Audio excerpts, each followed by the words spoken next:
Hi friends, welcome back to my channel. இன்றைக்கி நம்ம பார்க்க போகிறது செட்டிநாடு ஸ்டைலில் பச்சை சுண்டக்காய் தொக்கு. இது ரொம்ப அருமையாக இருக்கும். கண்டிப்பாக இதை நீங்கள் உங்கள் வீட்டில் ட்ரை பண்ணி பாருங்கள். வாங்க எப்படி செய்கிறதுன்னு பார்க்கலாம். ஒரு பாத்திரத்தில் 4 டேபிள் ஸ்பூன் அளவுக்கு நல்லெண்ணெய் சேர்த்துருக்குறேன்.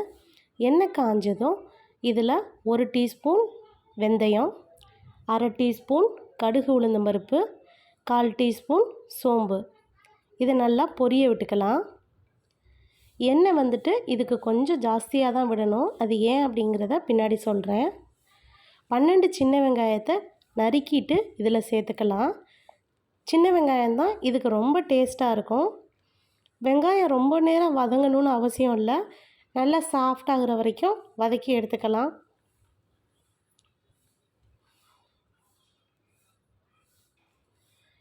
இப்போ பாருங்கள், முன்னை விட கொஞ்சம் நேரத்தில் நல்லா சாஃப்டாகி வந்துருச்சு. இந்த ஸ்டேஜில் நம்ம வந்துட்டு ஒரு தக்காளி பழம், 3 பச்சை மிளகாவை வந்துட்டு கீறி சேர்த்துக்கிறேன். இப்போது இது நல்லா வதக்கிக்கலாம். இது சாஃப்ட் ஆகிறதுக்காக கொஞ்சமாக உப்பு சேர்த்துக்கிறேன். சேர்த்துட்டு இதையுமே நல்லா வதக்கி எடுக்கலாம். தக்காளி வெங்காயம்லாம் ஒன்று சேர்ந்து வந்ததுக்கப்புறமா மசாலா சேர்க்குறேன்.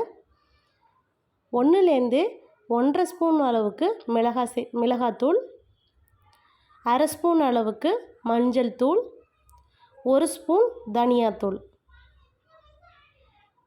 இதுக்கு வந்துட்டு அதிகமாக மசாலா அப்படிங்கிறது எதுவுமே தேவையில்லை. எல்லாமே கம்மியாக தான் சேர்க்குறேன். சேர்த்துட்டு இதை இப்போ எல்லாத்தையும் நல்லா எண்ணெயில் வதக்குங்க. லோ ஃப்ளேமில் வச்சு ஒரு நல்ல கலர் வரும்.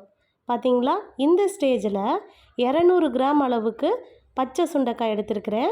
சுண்டக்காயில் உள்ள மசாலா இறங்கணுங்கிறதுக்காக கொஞ்சமாக கத்தி வச்சு நடுவில் கீறி விட்டுருக்கேன்.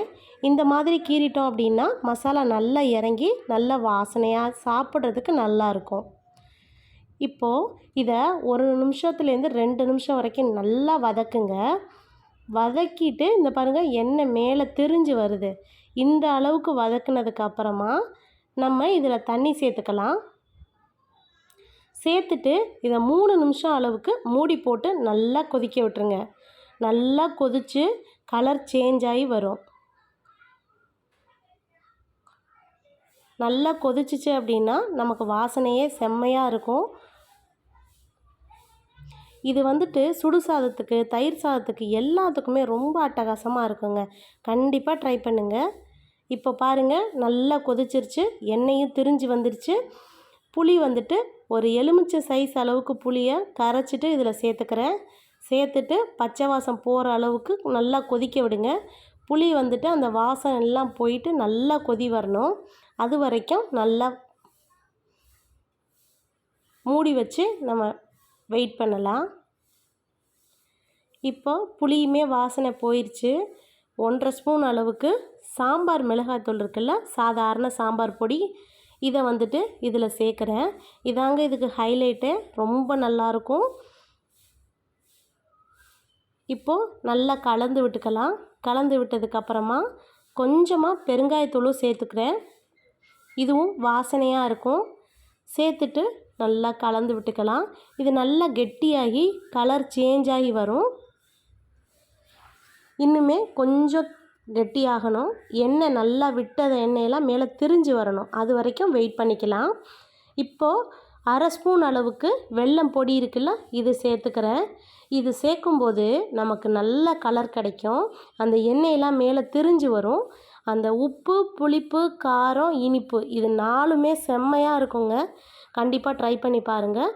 கொஞ்ச நேரத்துக்கு அப்புறம் வெல்லம் சேர்த்ததுனால இங்கே பாருங்கள், நல்லா கெட்டியாகி கலர் சேஞ்ச் ஆகி வந்துருச்சு. அவ்வளோதாங்க. சுட சுட சாதத்தில் போட்டு பிசைஞ்சு சாப்பிட்டா அப்படியே செம்மையாக இருக்கும்.